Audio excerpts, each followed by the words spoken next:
Hello, Fabian, Faye Short here, and I want to say thank you for tuning in and watching my videos. I do really appreciate the feedback that I'm getting from you all about my videos. I thank you for coming back each time and talking to me about them. Um, Also, I want to say that I have gotten some requests to do slower videos.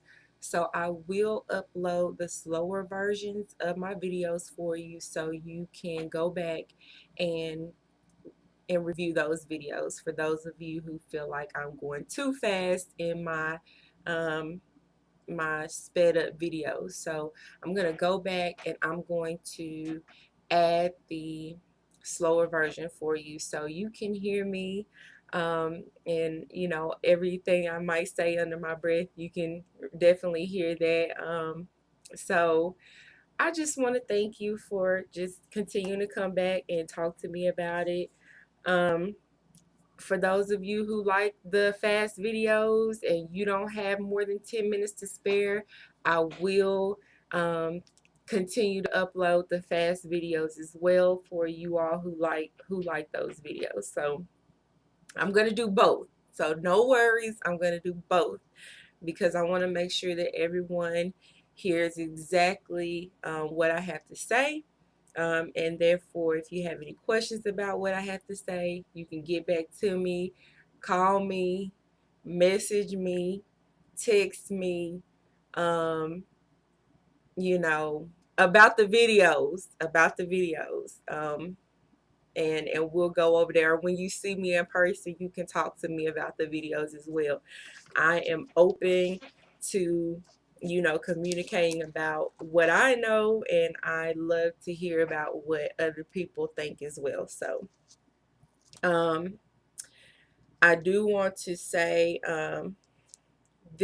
welcome to video number 6. Video number 6 is going to discuss abuse, neglect, and conflict handling. How are they related? Okay. So this is a very sensitive and taboo topic. So if you're uncomfortable with talking about those things, then this might not be the video for you to watch. However, it needs to be talked about. It needs to be discussed because it does happen. Um, Before you go into video number 3, video number 6, I'm sorry, before you go into this video with me, if you have not yet watched video number 3, I do recommend that you pause the video right now and go back and watch video number 3, which talks about adaptation to conflict handling skills. It is a prerequisite to this video number 6. So please go back and watch video number 3. Pause it right now. Go watch video number 3 and come back to me and we'll begin video number 6. That way you can be up to speed on what we're discussing.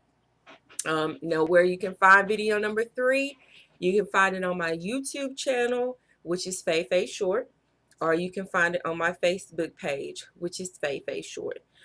So if you have any issues with that, please let me know if you're unable to find the videos that I have uploaded for you.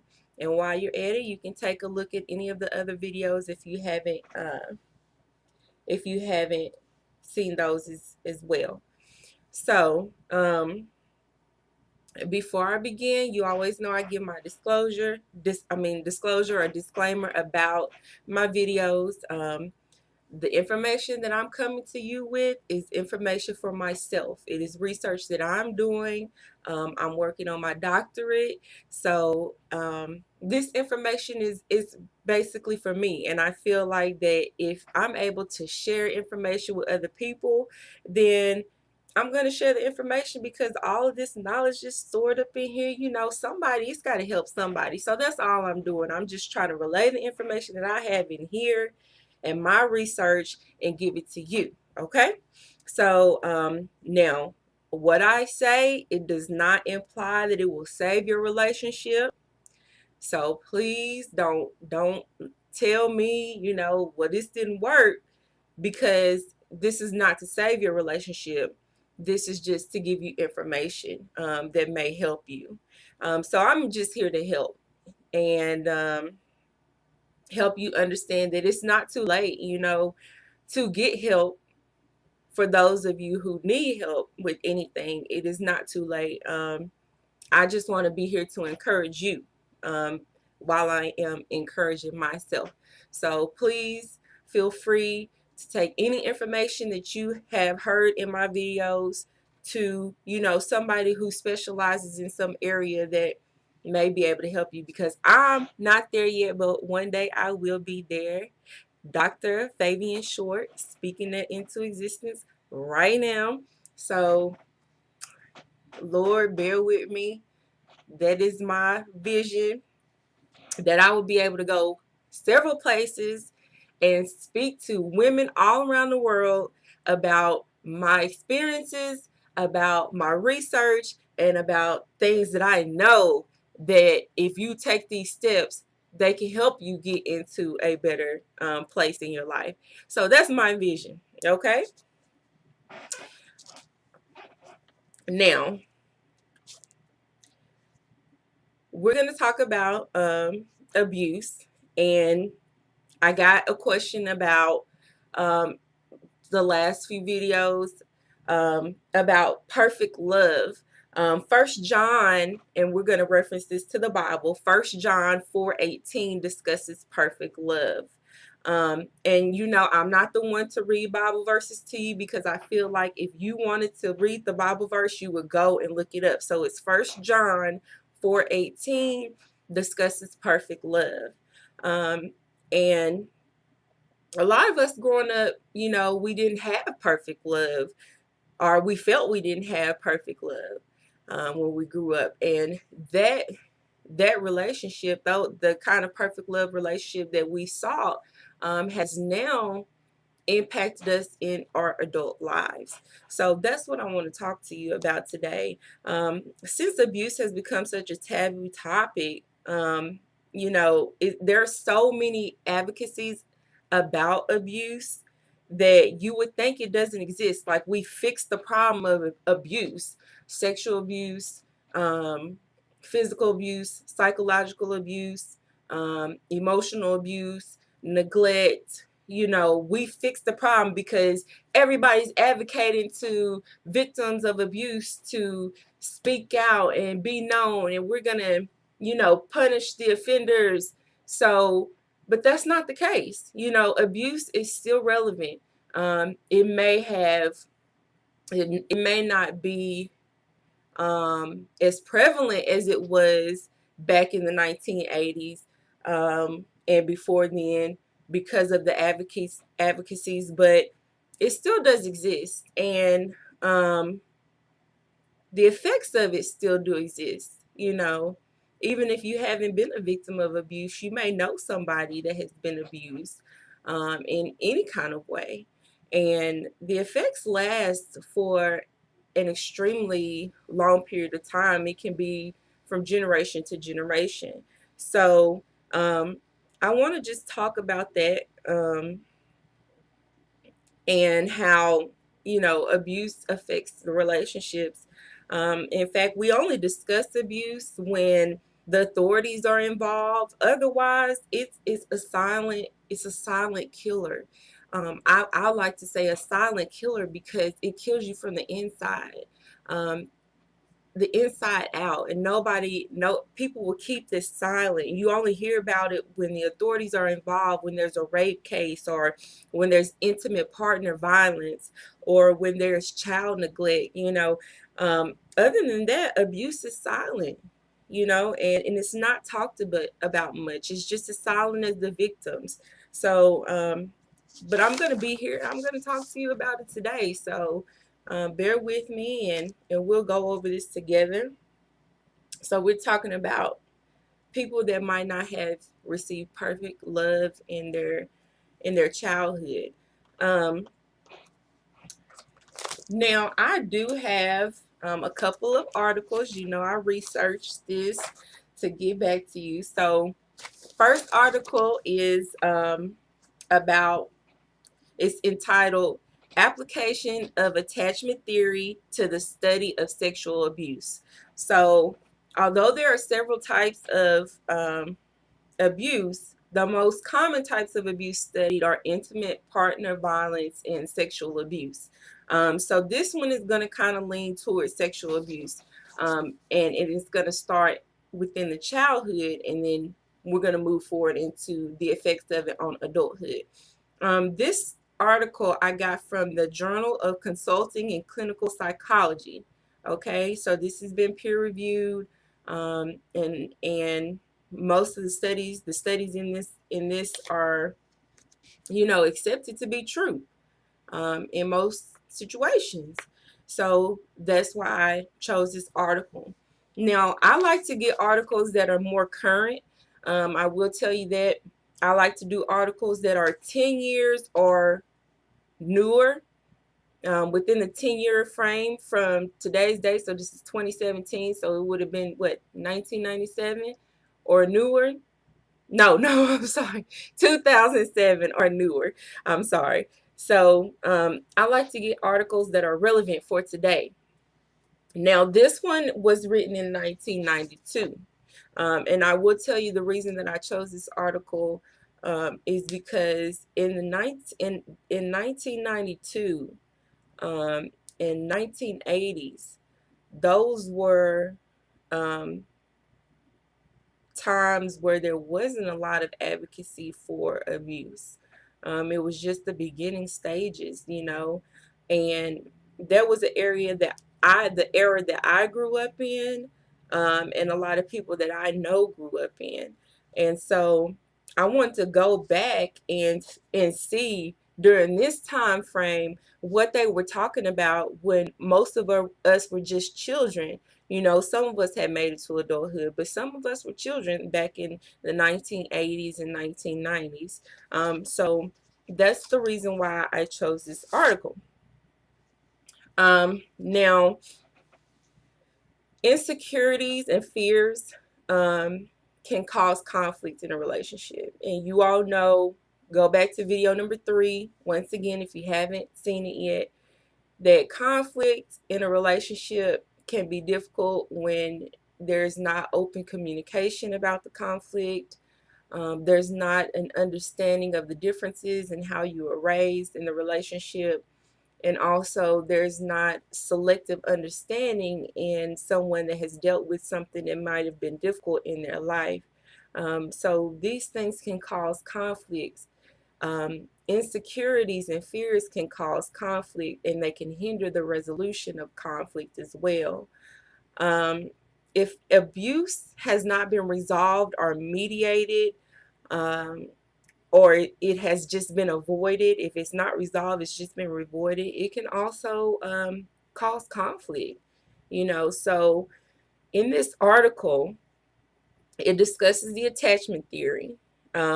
Now, what attachment theory says is that the development and or distortion of emotions and thinking in relationships, specifically intimate relationships and social relationships, begins with the bond that the person has with their caregiver, most apparent during childhood. So attachment theory begins in childhood, and how you grew up, your caregiver, your relationship with the person who took care of you, or your parent, or biological figure, whoever was in your life that set the ground stage for your attachments to these people, are going to be related to your intimate relationships and your social relationships as well. So we're going to discuss attachment theory. It says here in this article that a child's relationship with a caregiver shapes the expectations about his or her role in relationships.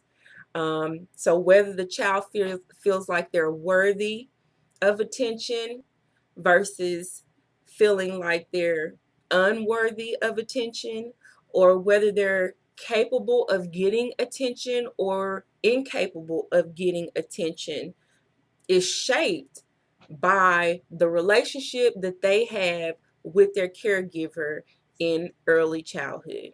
Okay? This relationship with the caregiver also shapes the person's perspective of others' roles as well. So, whether or not a person that they are encountering is trustworthy, accessible, caring, and responsive versus untrustworthy, unaccessible, uncaring, and unresponsive. So you shape the way that you deal with others or you perceive others through the way that you perceived your caregiver in early childhood.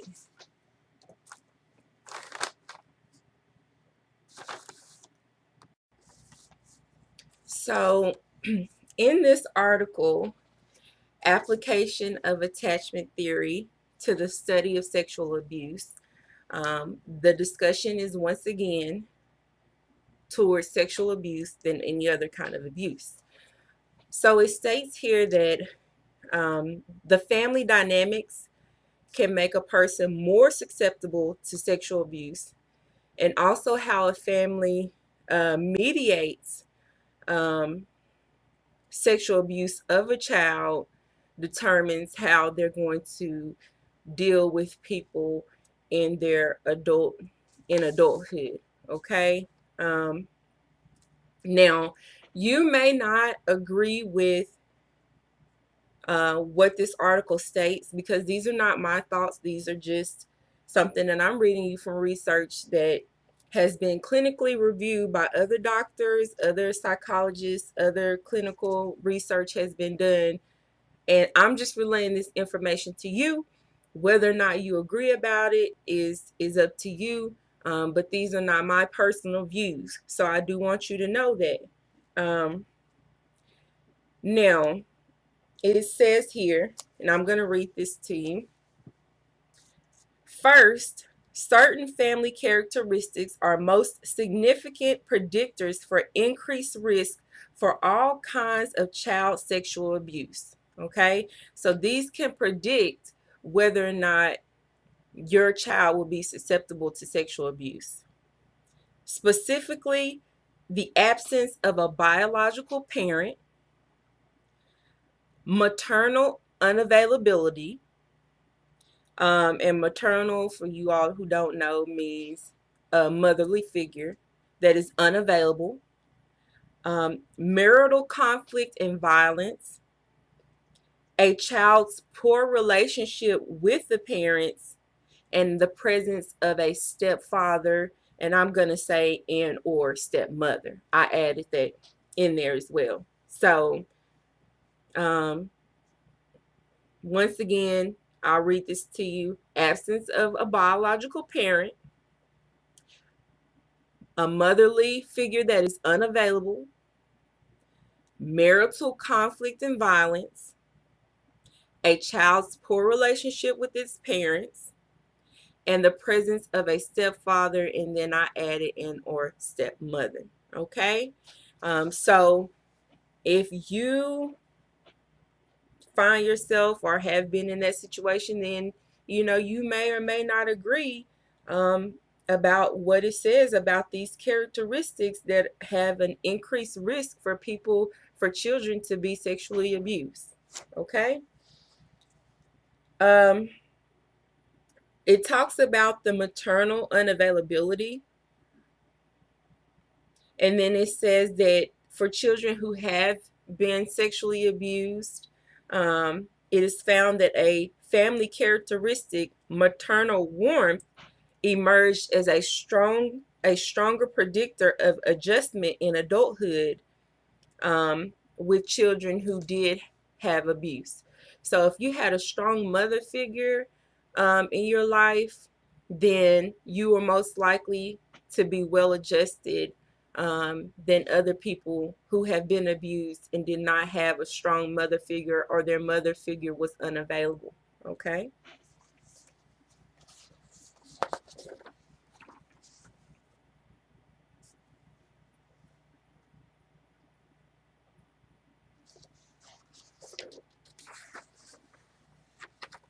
Okay, so now I'm going to discuss the different types of attachment, which they say that there are 4 different types of attachment.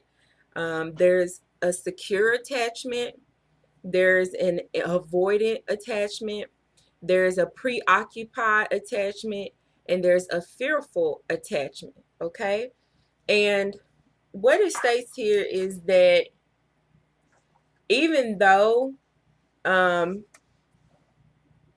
there might not be sexual abuse that occurs from one generation to the next generation, like a mother and a daughter, or a mother and son, or from generation to generation, that people have been sexually abused.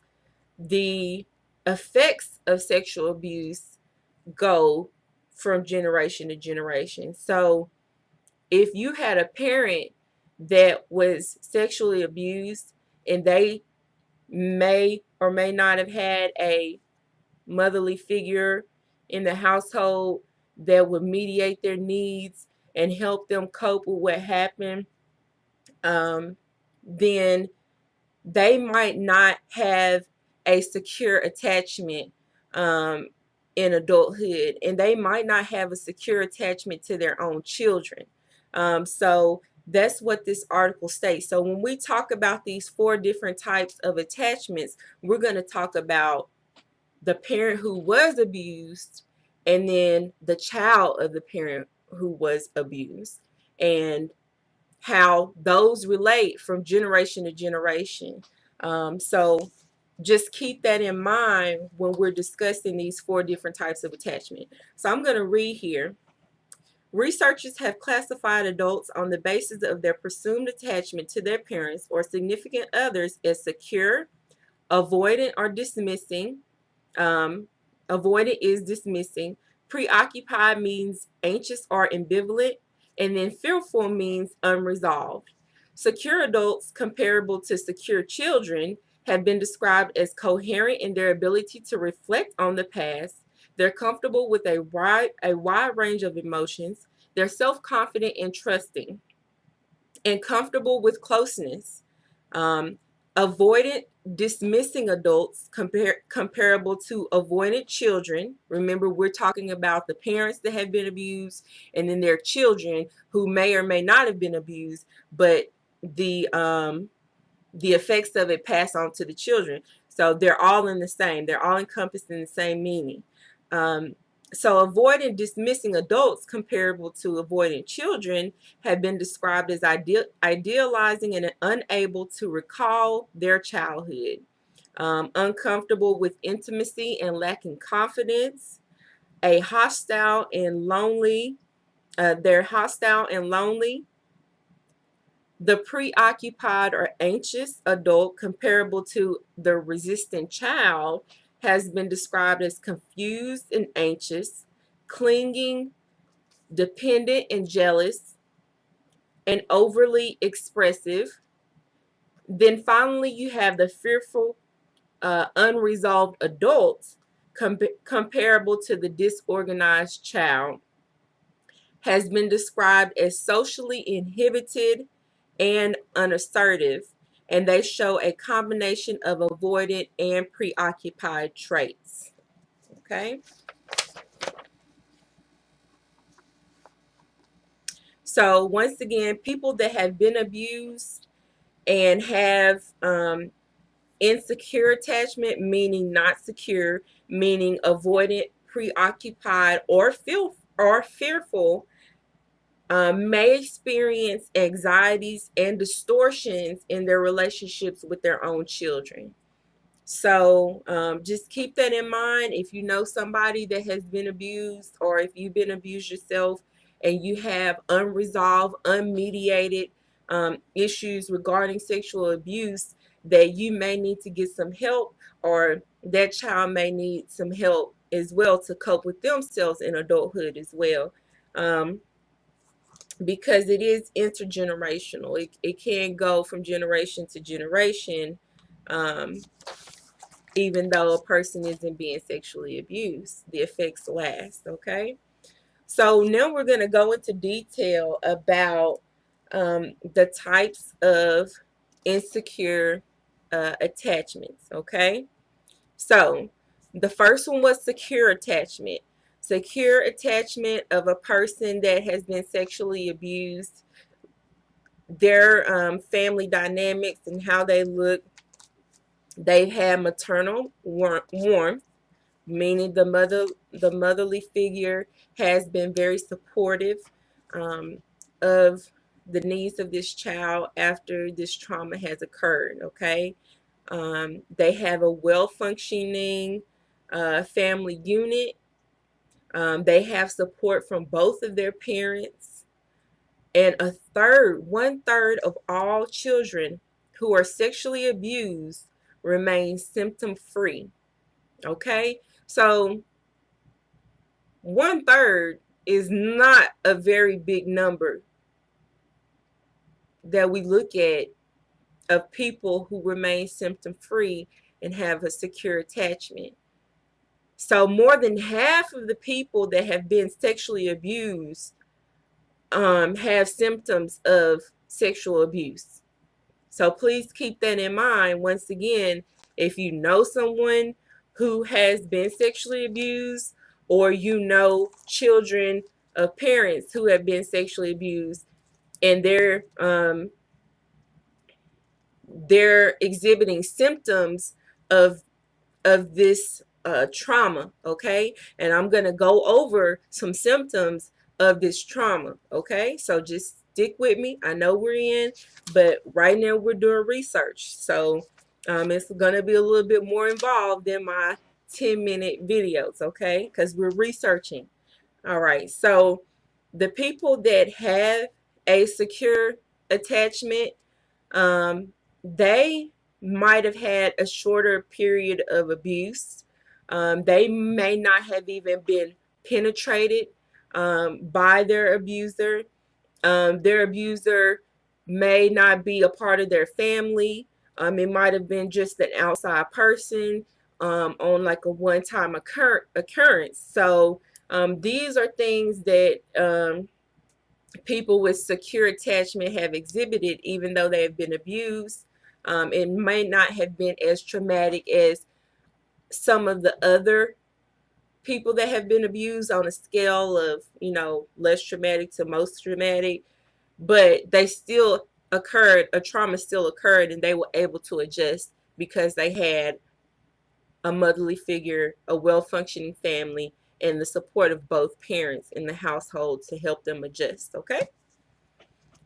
Next, we're going to go into avoidant,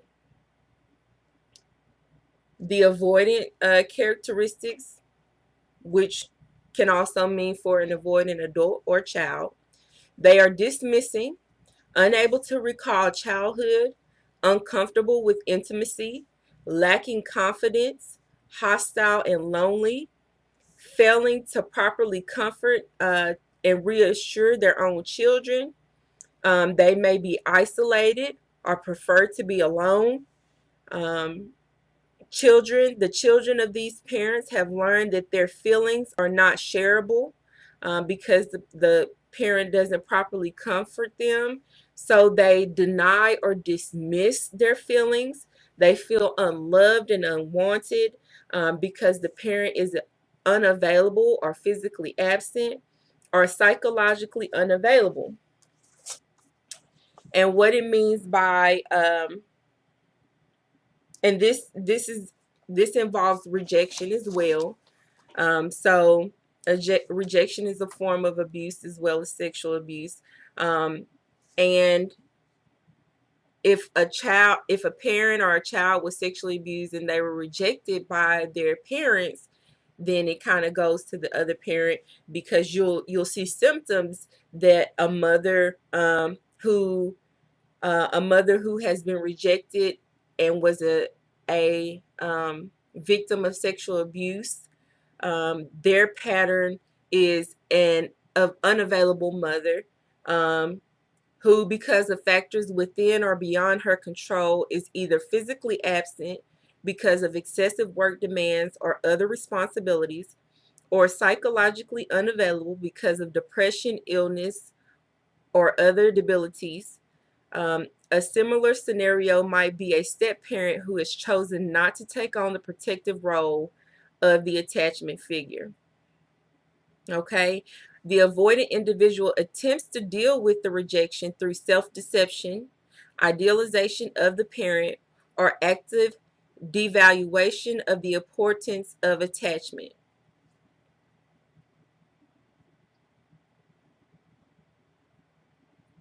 Parental distance and inaccessibility, especially among non abusive fathers, have also been strongly implicated in the occurrence of sibling incest.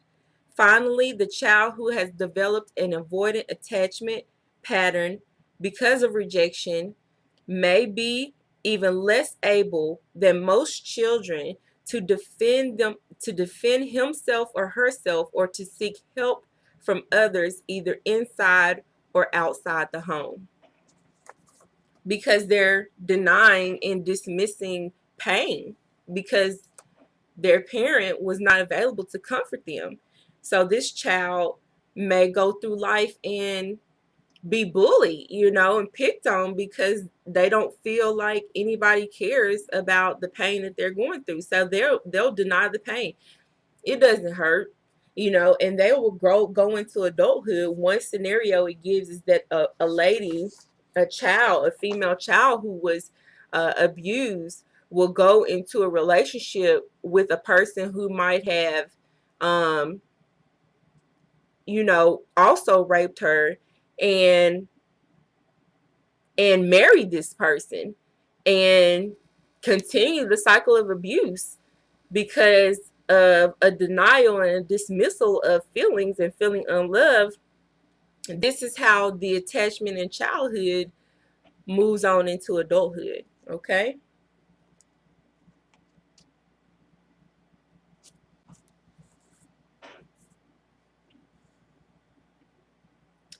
Okay, so then we talk about the preoccupied.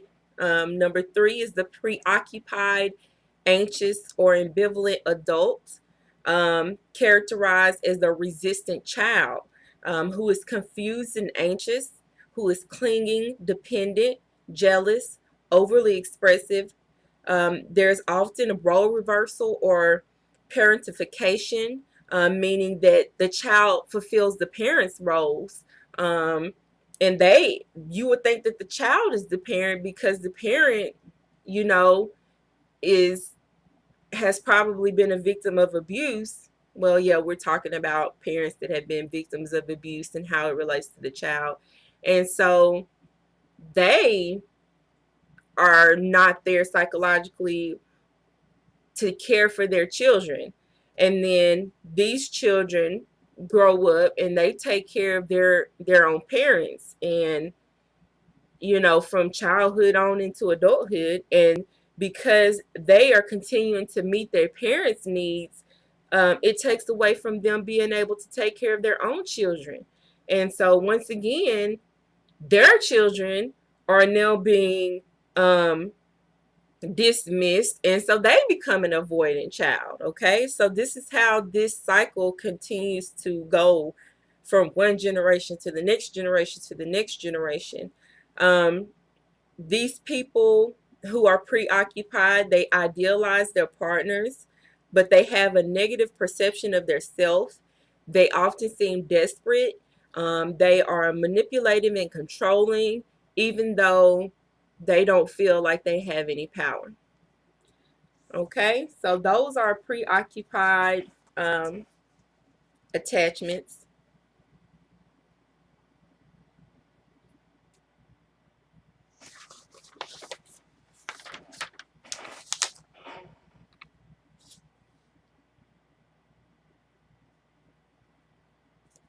And then you have the last one, number 4, is the fearful, unresolved adult. The fearful, unresolved adult has children who may be disorganized children. They're socially inhibited and unassertive. They have a combination of avoidant and preoccupied traits. They have a fear of abandonment. There's usually substance abuse in the home or alcohol abuse in the home. Usually maybe physical abuse in the home, psychological abuse in the home. And they can also have traits of primary PTSD. So these are, and you know, PTSD is post-traumatic stress disorder, okay? So these are people who are still in fear of being sexually abused. They haven't found a way to cope with it at all. They haven't had anyone, you know, really try to help them with the issue. They've just went through life, and now they have children as well, and they don't even really know how to interact with their own children in a good or bad way, and their own children don't they don't have a sense of self now. Okay, so this is the fearful. Let's see here. Thus, it says, thus insecure attachment may either help set the stage for sexually abusive behavior, or it may interfere with its termination. So if you have children who have been who are parents of people who've been sexually abused, and they have insecure attachment, um, it also makes them susceptible to being sexually abused themselves, because they're unable to speak up, and they have a low self-esteem, a low sense of self, or no sense of self. They feel powerless themselves, and it may interfere with its termination as well.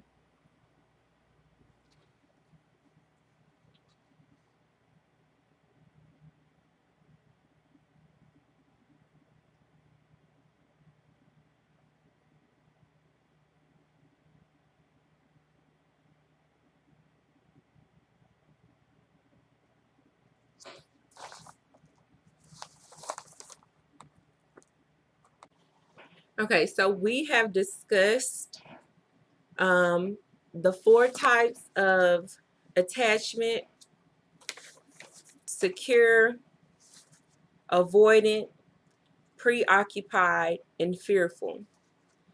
And we have looked at the effects of this attachment, these types of attachment, on children. So now let's talk about what happens when they grow up. And they're all adults now, and we're all in this world together. And 2/3 of these people that have been sexually abused do not have secure attachment. 2/3 of these people that have been abused are avoiding. 2/3 of these people that have been abused, preoccupied and anxious, and then fearful. So we're all in this dating pool together, and some of these people who have dealt with abuse and sexual abuse have symptoms that they exhibit. And then we're all grown, and we're having children together, and we're married, and we're in a relationship together. So how does that turn out? Okay. The next article that I have here is called Child Maltreatment History Among Newlywed Couples. And this is a study of marital outcomes and mediating pathways.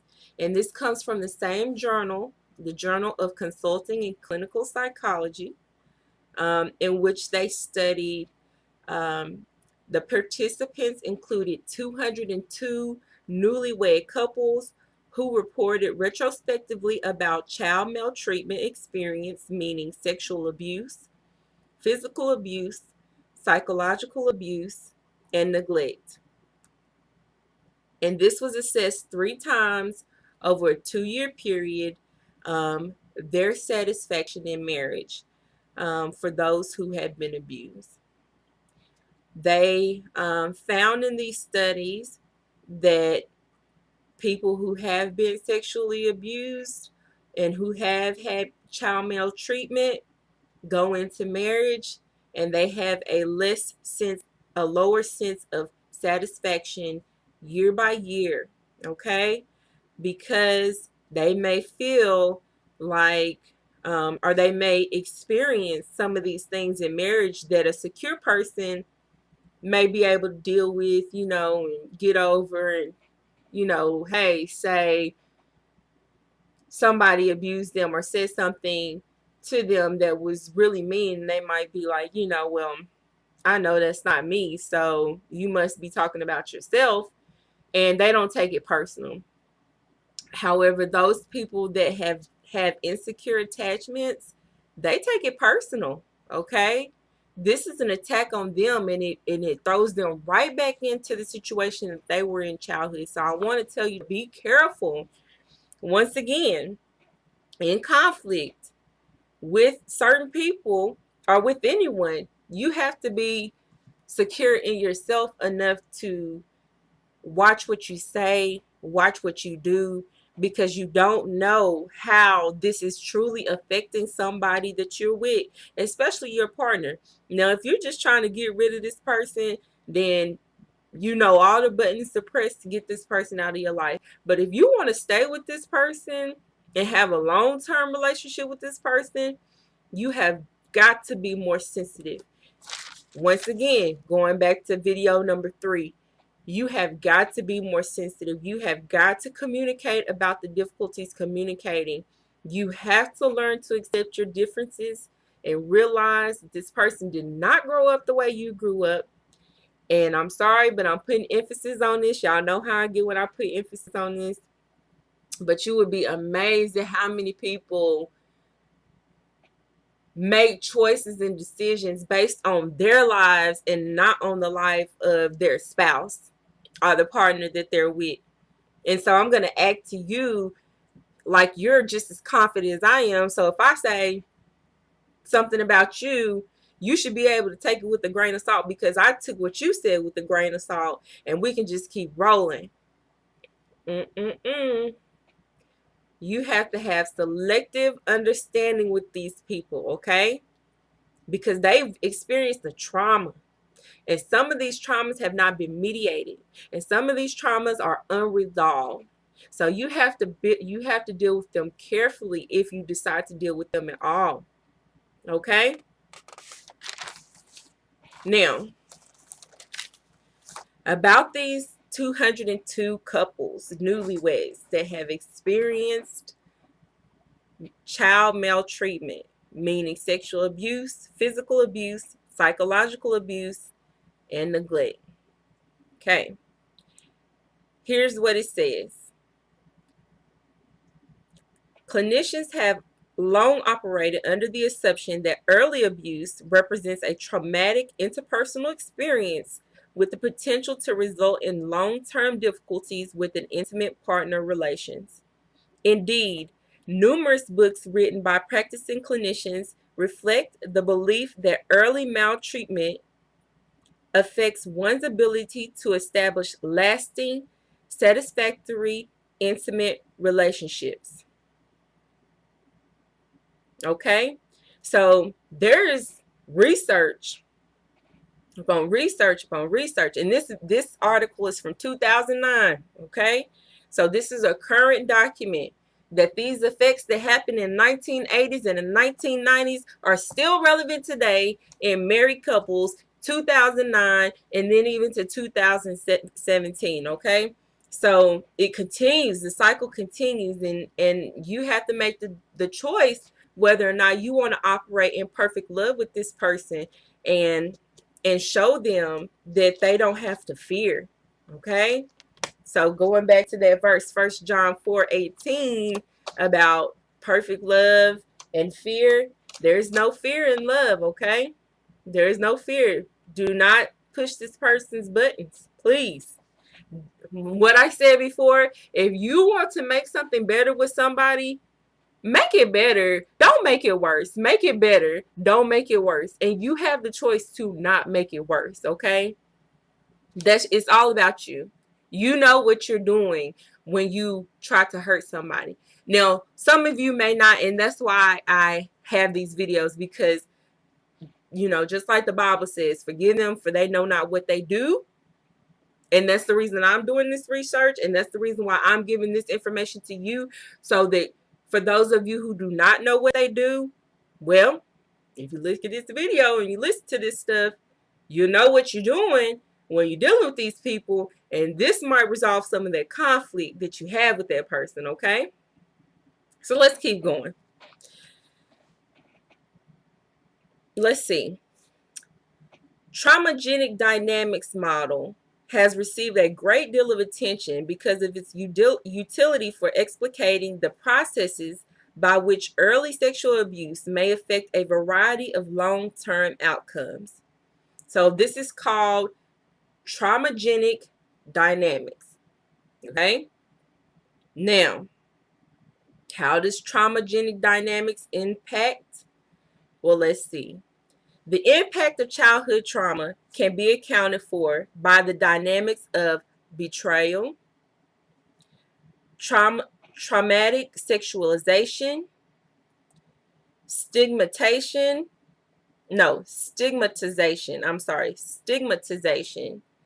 and powerlessness, which are said to alter children's cognitive and emotional orientation to the world and create trauma by distorting children's self-concept, worldview, and affective capacities. So remember how we talked about whether I feel I'm unworthy and or worthy of receiving love, or whether I'm capable of or incapable of getting attention. It starts in childhood. Okay? So if you know somebody that has been abused, or a child of somebody that's been abused, you know, this is going to help. This is going to give you the information that you need to know how to interact with that person and be serious about the things that you say to them, because it's starting in here, and then they're going to think about everything that you say to them and how it relates to themselves, and you know how they affect the world. Okay, now I'm going to continue to read. It says, neglect represents a breach of trust whereby adults who are expected to provide care and protection deprive children of basic needs such as food, shelter, medical care, and supervision. Traumatic sexualization, which refers to developmentally inappropriate and dysfunctional sexual behavior stemming from sexual abuse, may manifest in a variety of lasting difficulties, including increased vulnerability to sexual assault, over sexualization in adult relationships, or aversion to sexual relations. Okay? So that is one effect of abuse. Okay? You can have somebody that they do not care for sex at all. They do not have a happy experience with sex. Um, you know, they're not going to enjoy it. They're just not. Or the other extreme, somebody who's over sexualized. They may have created something in them that mediates this urge to go out and be stimulated often with sex. Okay? And it might be from something in their childhood. Then this person may be vulnerable to sexual assault. Because remember, these people are often picked on in childhood, and so they may be endangered to be sexually assaulted again, because they have low self-esteem, low self-worth, and they deny and avoid their feelings. Okay? The third process is stigmatization, which refers to the internalized feelings of shame, guilt, and self-blame that arise from experiencing maltreatment. Okay? So these persons, these people may be carrying shame, guilt, and self-blame. So if you're pointing the finger at them about something that's totally unrelated, they can just relate that back to abuse in their childhood. And then they become very defensive, or they cower down and feel powerless. Okay? So you want to be careful how you're addressing these people. Once again, carried into adulthood, stigmatization may contribute to a lack of openness, feelings of detachment, and general dissatisfaction in intimate relations. Finally, the dynamic of powerlessness refers to a lack of self-efficacy that is said to evolve from the uncontrollable and repeated boundary violations that accompany maltreatment. Powerlessness, engendered by early sexual and physical abuse, may undermine survivors' sense of control in relationships, rendering them less effective in asserting their needs during conflict and decision-making interactions with partners. In the extreme, such an imbalance of power or control may become a risk factor for additional victimizations within the marriage. Conversely, a excuse me. Conversely, a preoccupation with issues of power may also manifest in striving to compensate on the part of the victims to maintain or exert personal control in relationships. Extreme can be linked to aggression, perhaps initiated by the victims themselves. So you put this person in a situation where they feel powerless and backed against the wall like a dog, they might come out fighting and biting. Okay? So be careful how you deal with this person and interact with this person. That's all I'm saying. Okay?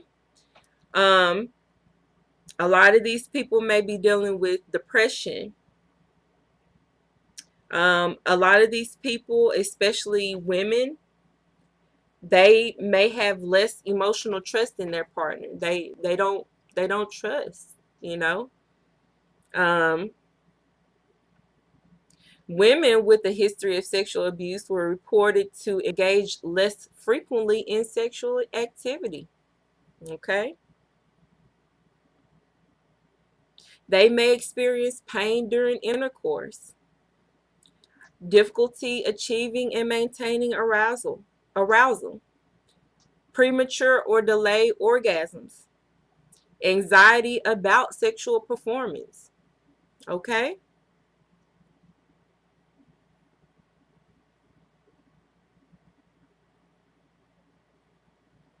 And people who were exposed to these things are more likely to participate or perpetrate partner aggression as adults. Okay? So, what is stated here in the study of these 202 couples, for husbands, the results indicated that lower levels of both marital satisfaction and trust in their wives' reliableness were associated with higher severity of husbands who were physically and psychologically abused as well as neglected. So you would see the impacts of abuse more often in the men, the husbands, than the wives. And like I said before, I don't know what video it was in, but if you find out, let me know, tag me back and let me know. Um, Women are able to cope with negative situations better than men. It's just a nature, something in our genetic makeup that makes us as women more capable of coping. So the reason why I want to say this, as a woman, if a man is saying something to you and it's hurtful, and you know it's hurtful, and you might have been had child maltreatment yourself, and you kind of, you know, throw it off, or you dish it back at him, he might not be able to cope with that so well, baby girl. He might not be able to cope with that at all. Okay, so just because you can take it don't mean that that strong man can take it. Okay, because it was more of an effect on the husbands than it was on the wives. Okay, further, lower levels of husbands' emotional trust in their wives were related to a higher severity of husbands' psychological abuse and neglect. Okay, so in addition, higher levels of husbands' perpetration of psychological aggression against partners were associated with higher severity of physical and psychological abuse, as well as neglect. So, once again, it relates to intimate partner violence, to people who have a high severity of abuse from their childhood. And if this person has communicated with you about abuse in their childhood, please don't put that on the back shelf and just take it as knowledge, like, oh, well, you've been abused, so was I. Or you've been abused. Well, I know a lot of people who's been abused. So what? You know, get over it. Mm-mm. This person will interact with you in any level of abuse. If you're neglecting this person, giving them sense of abandonment, if you're psychologically or physically abusing this person, you're taking them right back to that moment in childhood. So now that you know, find a better way of having selective understanding, because even though that person might be avoiding and controlling and manipulative to you, you can change the dynamics of the relationship with that person. You can choose how to respond to that person. You can just let them know, what you're saying is hurting me, and what you're saying is disrespectful, and you should stop talking to me like that. But if you come back at them with the same stuff that they dishing out to you, I promise you, it's not going to work. You're going to push that person away. Okay? Year after year after year, you're going to push that person away. Okay? Now, for wives, results indicated that lower levels of marital satisfaction and emotional trust in husbands were associated with higher neglect. Okay? So, neglect seemed to be the main thing that affected wives. And I think I read something on Facebook one time where it talks about, somebody had a post or something where it talked about neglect, and if this would cause a woman to cheat, if she was being neglected. And you know what? For a lot of the women in this survey here, in this research article, neglect was the main thing. Not physical abuse, not psychological abuse, not emotional abuse. It was neglect. Okay? So there you have it. That's going to create marital dissatisfaction. It's going to lower marital satisfaction. It's going to cause lower emotional trust. You're not going to feel like you can rely on your husband. And wives who perpetrated psychological aggression against their partners were related to higher levels of neglect as children. Physical partner aggression was related to physical abuse and neglect as children. Okay? And this is the association with that. So I'm glad that I got to review that article with you, and how abuse as a child can have traumatic effects on you as adult and as an adult, um, shown in impacts and dynamics of betrayal, traumatic sexualization, stigmatization, and feelings of powerlessness. So how do you know whether or not you have secure or insecure attachment? How do you know if you're able, or if you're dealing with your relationships appropriately, if you have been sexually abused, or if you are a child of somebody who has been sexually abused, um, and you're now an adult? How do you know? I'm reading this book currently. Actually, I'm listening to a book on Audible. Y'all know how I like my Audible. I am a novice, but I got an award for being a high nooner, which means that you listen to the book for 2 hours during the afternoon. So I'm kind of proud of myself. Yay, kudos to me. But how do you know? Okay, so this book is by Dr. Gary Smalley, and it's called From Anger to Intimacy.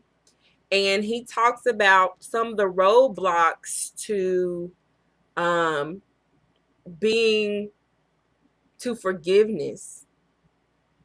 Forgiveness seems to be a key role in having secure attachment and dealing appropriately with conflict and becoming your full self. Okay. So once again, the title is called From Anger to Intimacy by Dr. Gary Smalley, Smalley. I highly recommend this book for people who are struggling with anger issues. So I'm going to let him say, um, you know, some symptoms of issues, unresolved issues, okay, that are preventing you from having the secure relationships that you want to have with your spouse or your intimate partner. Okay, so listen. Forgiveness inventory. Are you slow or quick to forgive with no limits, no remembrance, and no hanging on? To find out, listen to the following statements and think about how well they describe you. I have frequent, recurring minor health problems. I tend to experience difficulty remaining close to people. I continually fail to see the pitfalls in business deals. I have little interest in religious matters. I have many doubts about the existence of God. I tend to see religious people as a bunch of hypocrites. I tend to be judgmental or overly critical of people. Others have described me as cold. I have a general inability to see my own shortcomings. My image, including what I wear and drive, is very important to me. I often struggle with feelings of low self-value. I often fail to see when my words or actions hurt the feelings of others. My parents divorced before I turned 18 years old. I think one or both of my parents drank too much alcohol. My parents seemed addicted to drugs or other substances. My parents abused me, physically, verbally, or sexually. My parents seemed distant or neglectful to me. I felt that my parents were too controlling of me. I often struggled with feelings of discouragement or depression. I seemed to be at odds with several people for long periods of time. I tend to be overly controlling of my mate, children, or friends. I have general feelings of anxiety, though I can't put my finger on what it is I'm uneasy about. I have sometimes thought about suicide. I have a hard time forgiving others when they hurt or frustrate me. I have a hard time confronting others when they hurt me, and I know I'm not that good at getting my anger out. I find myself overly busy most of the time. I find it easier to blame others than to take responsibility for my mistakes. I often overreact to what others say or do to me. I feel I'm motivated far too often by fear of failure. I often wish people who have hurt me could be punished. I frequently think that I've been cheated in important areas of my life. I get into fights with others that sometimes result in physical aggression, such as throwing things, slapping, or hitting. And finally, I don't really trust anyone other than myself. Spend some time memorizing and meditating on the passages included in the Meditations for Forgiveness at the end of the book. Or you may want to see a counselor who is trained to help people uncover and deal with anger and find ways to forgive. Okay, so there you heard it from Dr. Gary Smalley. I want to say Smalley because I'm thinking of Ricky Smiley, but that is not it. Smalley, Smalley. And if you find yourself along them lines, you know, you have to self-examine. You have to, like, don't be in denial.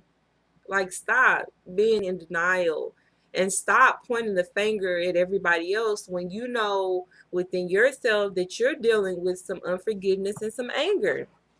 He just listed off a load, a ton of issues that people have. And I'll be honest, some of the things I found myself in, I had to say, whoa, hold up, wait a minute. So you saying that because I'm dealing with this, that I might still have some unresolved anger in me? Is this the reason why I do this or I do that? It's a lot of things, right? He listed off a lot of things. So even one of those things you can have anger about, and and unforgiveness.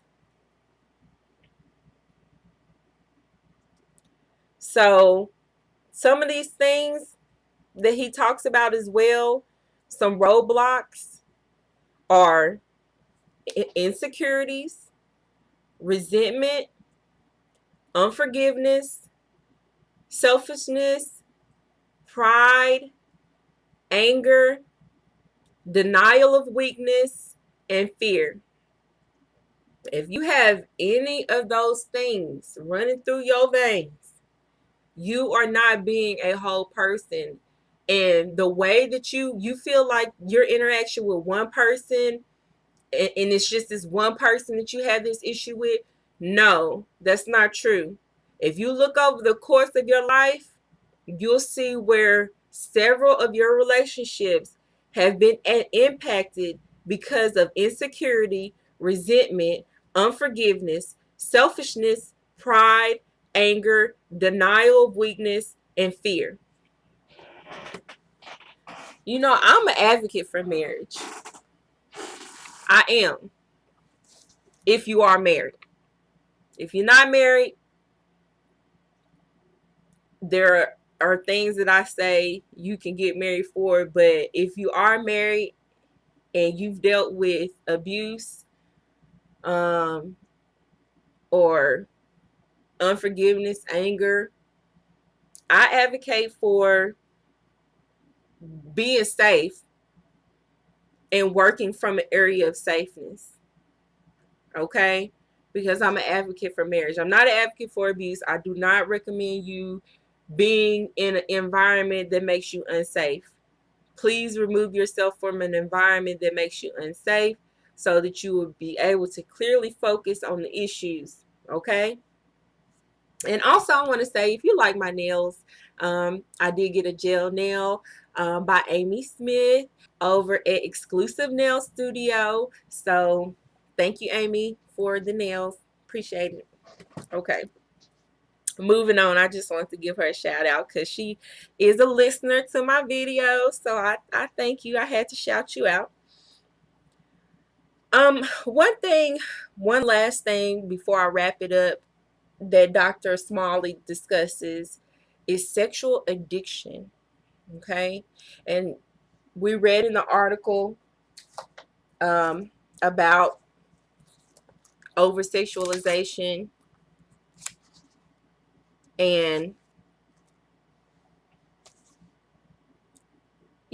traumatic experiences, which I think that might contribute to sexual addictions because it starts in childhood. Um, or it starts in an age where you're feeling more susceptible to addictions. And he talks about how this thing that you do, whether it's porn, whether it's having sex with multiple partners, whatever it is that you're doing, it starts in the mind because once you do it, you feel a rush. Once you get that it's all about the hormones that are released.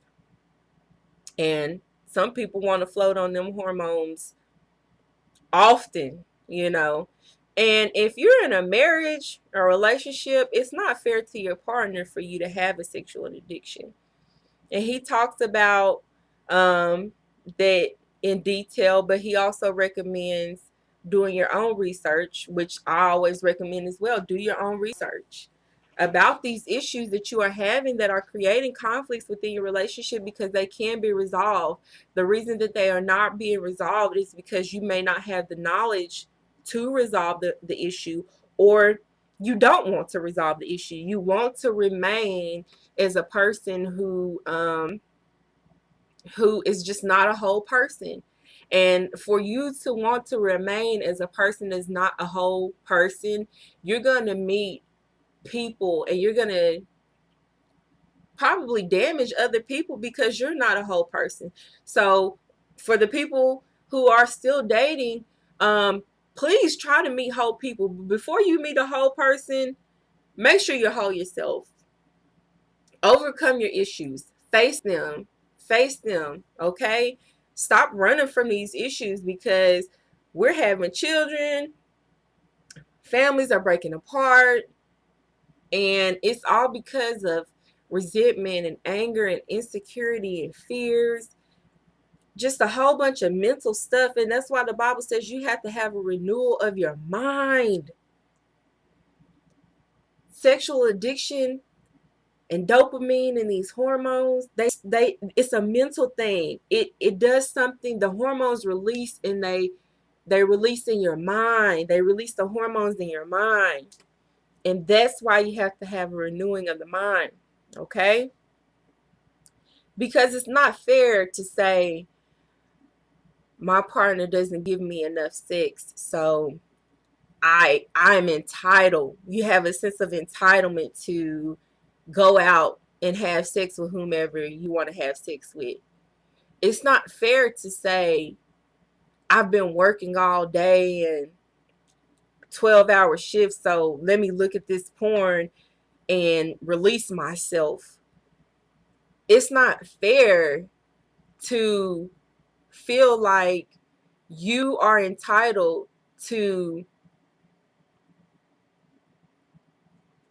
have these addictive behaviors, and then the person that you are with suffer the consequences of your addictive behavior. Like, if you're doing something out of order. And once you realize that you are doing something out of order and you are hurting other people, accept that. Face it. Face it. Because if you don't, one day you're going to get found out. You know, you might hide it for the longest. But once you find out, rebuilding that relationship may take years to rebuild. Um, Dr. Smalley talks about a situation where this man had a porn addiction from childhood, like all the way into adulthood. Nobody ever knew that he had this issue. He's married with children in his late, 50s. And all of a sudden, the police came and knocked on his door. Wife never knew nothing about it. And so imagine how long it took for him to reestablish himself, and the hurt and the turmoil that he caused to his children and family and the embarrassment. He went to church, I mean, you have to just be a completely new person. And he stopped working on the computer. He don't even work on computers no more. That's how bad it was, because every time he had to set up in his house to where his office space was where he could minimize his screen if somebody came in, and he was only doing stuff when his family went to sleep. You might not think you're hurting somebody, but when they do find out, you're going to be hurting this person. So he went into a space where he just had to separate himself from this stuff. And that's a strong person right there. If you are able to go through something painful like that and bring your way out of it, that is character. That builds character. You know what I'm saying? And I look up to anybody that has faced any kind of struggle in their life and they have overcome it. That's somebody that I can say will make a long-term partner, a long-term relationship, because they've dealt with their issues, they've overcome their issues, and they have character, and they're able to help other people. So, stop breaking up these homes. Stop, filing all these divorces. If you can bear with it, if you can help that person, if you can find out whatever you can do, because his wife played a part in this. She could have left. She could have left. All these years you've been doing this behind my back, just digging into him, digging into him, digging into him. Now there was a separation, um, for an extended period of time, and she had to set boundaries. She had to let him know this is not going to be tolerated. If you want me, then you want my help. And so she helped him. And we have to know that, if you have a marriage, that is a marriage of God, that even though a person might separate themselves from God, does not mean that you have the authority to separate yourself from God as well, because that is not perfect love. You are still supposed to be obedient to your relationship, and it's all in here, and it talks about marriages. Even if you are being dealt with treacherously in your marriage, it talks about the husband who deals with his wife treacherously in marriage. You still have a covenant, not a contract, because contracts are built on not trusting somebody. Not trusting somebody. So I don't trust you to do what you're going to say you're going to do, and you don't trust me to do what I'm saying I'm going to do, so we're going to have a contract right here. Marriage is a covenant. A marriage under God. Now, we're talking about marriages of God. We're talking about what God put together. Not,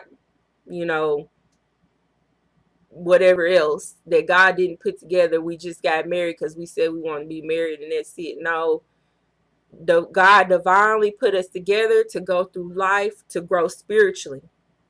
That's what I'm talking about. And just because one person falls off the boat, don't mean that the boat has sunk.